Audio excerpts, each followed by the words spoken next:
Hello everyone, Miss AG here, and today I'm going to go through my entire process on how I do digital illustration. A few things to note. I have Photoshop CS4, it's a little bit of an older version, and I have an Intuos 4, I believe, tablet, and I have a Mac. So hopefully you can follow along, and let's just get started. Okay, to start, I've opened up a file that's 10 by 15 by 300 pixels per inch. It's up to you what you want to do. And I went ahead and already opened it and saved it just so I could get that out of the way. The first thing I'm going to do, see this background layer over here? I'm going to double click it and it's going to release it from being locked. And you can just go ahead and name it whatever you want. I'm going to name it background.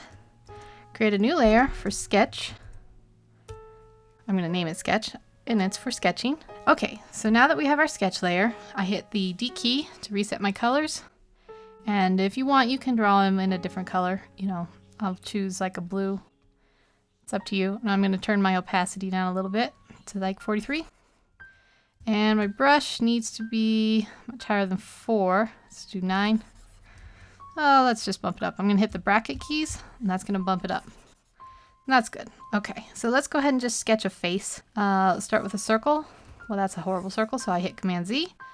And some of the benefits of digitally drawing on the computer is that you have the lasso, the history, and the transform tool. And well, the lasso and the transform tool are kind of like a paired team.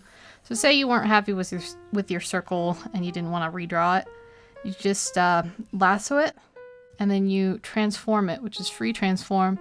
I believe it's under free transform right here. Command T is what I'll be using from now on, but there it is in the menu if you need to know. So free transform, but I'm going to right click on it and select warp, and then you can kind of make your circle a little bit more round if you want. So that's that. And then everyone probably also knows that there's a tool over here that you could select, an ellipse tool if you really want to be precise, but it's not that important to me. So we'll keep that there. We'll draw the face, say front view. So I'm going to hold down, I'm going to deselect because I was actually Command D, deselected it. I was still stuck on that line art there. Okay, so I'm going to hold down the shift key, draw a line down the middle-ish, and then you can do the same over here, starting about 2/3 down. It's not really a face tutorial, so hopefully I'm not going too fast for you guys. This isn't super symmetrical, but we can live with it. So we'll sketch in some jaw area here, jaw area here. There we go. Doesn't have to be super fancy. We're just going to keep going real quick. More for the technique than the drawing tutorial for this particular one. Okay, let's go ahead and sketch in the eyes first. And, you know, try to keep in mind you're going to have these about an eye length apart. So we'll start this one over here, and we'll just sketch in the top part here. And you normally would sketch in the bottom. Sometimes I do, but sometimes you can just take it so your eyes are more or less exactly the same. I selected it with the lasso tool. I hit Command C, which is copy. I'm sure it'll be under copy, edit copy. Command V, it doesn't do it like right over the line for some reason. I don't know if that's a setting or something. And Command T, or free transform. I'm going to right click and I'm going to hit flip horizontal. And there we go. We have an exact copy of that eye that we just drew. If you noticed, it started it on a separate layer over here. But that's fine because I'm just going to go ahead and hit Command E, which will merge it with the layer right below it. And there we go. We just have the one sketch layer now. Okay, so let's go ahead and finish drawing some of the details on the face. I'm sorry this line is not quite symmetrical, but I'm going to draw the nose in. And I'm just going to look and see about where it needs to go between the eyes there. And we'll just draw a real quick nose in real quick. There's a little bridge there. We can, however, whatever style you want. And that's good enough. We can, I don't really like that, but we can just, you know, go with it. And then we're going to draw the lips. So, you know, however style you want your lips drawn. And I'm just hitting Command E.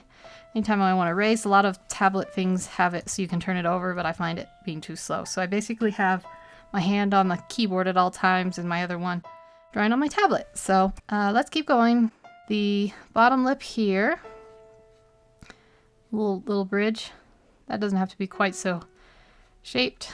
And let's go ahead and detail in the eyes a little bit. I usually kind of do kind of like a stylized eye. You can do it however you want. Just get your sketching. And then we'll go on to some other techniques. And that's not really how it doesn't matter. Okay, and we'll draw the eye part in, the eyeball in, very messily, but it's just the sketch layer. Just keep going. Don't be too obsessive with the sketch layer. My motto. Let's erase some of these guidelines that are in our way now. And let's go ahead and I think this eye looks like it's up a little bit too high, so I'm going to take that lasso tool and just move it on down a little bit. And see, this is kind of the freedom of having, you know, the digital interface versus the traditional interface, or whatever you call it in real life. You know, you have this history, so say, oh man, I really messed up and I want to go back to before I erased that, and you can go way up and stuff. And it's just nice, I think, to have these kind of options. It's the benefit if you're going to do digital illustrations. Okay, so let's keep going. Let's see how many times I say let's keep going in this video. I draw like a little eyelid kind of thing here. Draw on some eyebrows. Just be kind of a blank face. And we can sketch in the hair. And I normally sketch the hair in the same layer, but sometimes if you're a little bit nervous about messing up, you can create a new layer and sketch it over it so that you can do this kind of stuff without worrying about, and then, you know, erase it without worrying about messing up your underneath layer. But we'll just make this a real easy hairstyle. Let's see, part to the side here, like bangs. We can have, you know, like little bang area here, and then over here, the other thing. So we don't draw in, we don't have to waste the time. Not waste the time, but we just won't have ears for this person, because it is a little bit of detailing work that isn't really necessary. Okay, draw on the top of the hair there, and then if you want to go in on your bottom sketch layer, I just selected the sketch layer underneath here, and we'll erase the cranium guideline, just so we can get a better idea of what our sketch currently looks like. And then go back in to the top on that sketch layer. Oops. Draw that. Driving me nuts. There we go. And we have that. And then we can have, I don't know, if it's a girl, which I kind of made this one out. We'll just have her hair go back like that. And it's nothing fancy. Just get a little sketch in. Whoops. Okay. And if you want, you can erase this underneath without worrying about your hair, or you can leave it. It doesn't really matter. Let's go ahead. I'm going to merge this layer. If you remember, you go to, maybe I never told you, layer, merge down, which is just Command E. And then we'll draw in her, let's fix her chin a little bit. You can redraw it, you know, go in and redraw it and erase it and stuff. Or you can take the lasso tool if you want to take the lazy way out. And just, there we go. It was a little bit uneven. This one was drooping a little bit more than this one. You can select that warp option again and bring this one out a little tiny bit more symmetrical. It would have been okay the other way too, but we're just going through all the techniques we can. Okay, so draw on the neck area. Starting like halfway down her jaw, depending on how thick you want her neck to be. And just keep sketching. Doesn't have to be perfect. And there we go. Erase some of these lines.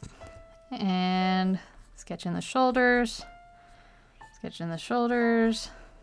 And I suppose we'll draw the hints of some clothes here, just so we'll have more to color later than just her skin.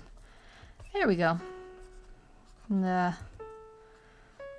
that's that. It's like a little shirt collar thing. You can sketch in her neck area here. She would have like a collarbone thing here. Okay, for this, we're going to stop here. We're not going to go too crazy. Except maybe I'll just take this. I noticed In a little preview image I looked at, I could see that her neck actually looks really big compared to her head. So why not just make her head itself a little bit bigger? Well, not that big. Uh-oh, bumped the mic. I'm sorry about that. Okay, a little bit bigger and down. Okay, there we go. Okay, so now we have the sketch. It's time to move on to the line art. I'm going to go ahead and pause just for a minute, get ready, and then I'll see you in the next video.